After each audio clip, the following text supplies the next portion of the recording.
Hello friends, स्वागत आहे तुमचं आपल्या चॅनलवर। कसे आहात तुम्ही? मजेत ना? तर आज आपण झटपटीत चमचमीत अशी पावभाजी बनवूया। पाहुणे जर येणार असेल तर पटकन तयार होणारी झटपट अशी भाजी पावभाजी।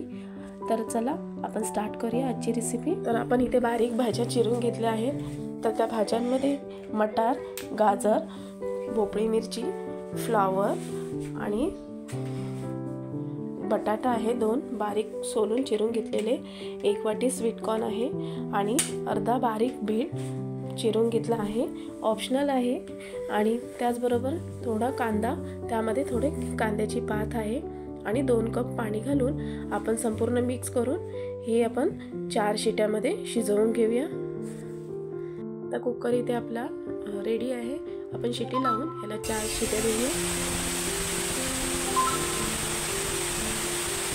4 शिट्या झाल्यानंतर आपण थंड झाल्यावर 5 मिनिटानंतर आपण तो मॅशरच्या साहाय्याने भाज्या आपल्या पूर्ण मॅश करून घेऊया।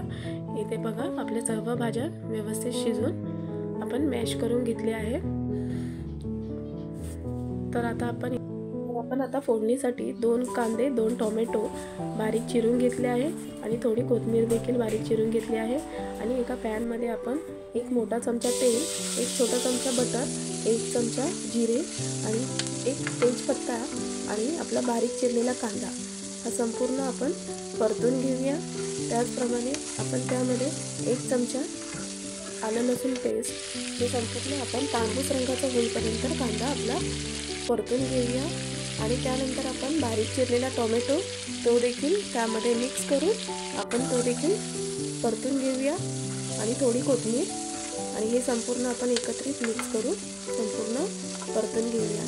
त्यानंतर इथे स्वादानुसार मीठ, त्याचप्रमाणे 1 चमचा गरम मसाला, 1 मोठा चमचा पावभाजी मसाला आणि 1 चमचा लाल तिखट असा अंदाज घेऊन आपण संपूर्ण मसाले या कांदा टोमॅटोमध्ये संपूर्ण मिक्स केला आहे।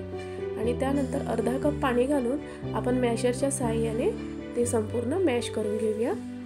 तर इथे पाहू शकता तुम्ही आपला कांदा आणि टोमॅटो व्यवस्थित मॅश झाला आहे तेलामध्येच। त्यानंतर आपण व्यवस्थित मॅश करून झाल्यानंतर आपण आपली भाजी त्यामध्ये ॲड करून घेऊया। हे संपूर्ण आपण त्यामध्ये काढून घेतल्यानंतर आपण संपूर्ण ते मिक्स करून घेऊया। पण हे संपूर्ण काढून घेतल्यानंतर 5 मिनिटं तरी एकत्रित मिक्स करून घेतलं आहे। आपली भाजी आणि तो आपला मसाला हे संपूर्ण भाजीला लागलं अशाप्रमाणे आपण ते संपूर्ण मिक्स करून घेतलं आहे। तर इथे पाहू शकता आपला भाजी छान व्यवस्थित तयार आहे। आता हे आपण 5 ते 6 मिनिटं व्यवस्थित शिजून देणार आहोत। त्यानंतर आपण शिजल्यानंतर आपण त्यामध्ये 1 चमचा बटर आणि गार्निशिंगसाठी थोडीशी कोथिंबीर आपण वरून सर्व केली आहे। परत एकदा संपूर्ण एकत्रित मिक्स करून घेऊया। अजून 2-3 मिनिटं व्यवस्थित संपूर्ण शिजल्यानंतर तयार आहे आपली पावभाजी। जर तुम्हाला जास्त ग्रेव्ही पातळ हवी असेल तर अजून पाणी ॲड करू शकता। तर इथे तयार आहे आपली चमचमीत झटपटीत अशी पावभाजी। तर कशी वाटली तुम्हाला आजची रेसिपी हे मला कमेंटमध्ये नक्की सांगा। आवडली लाईक करा आणि शेअर करा। भेटूया नेक्स्ट व्हिडिओमध्ये। तोपर्यंत नमस्कार।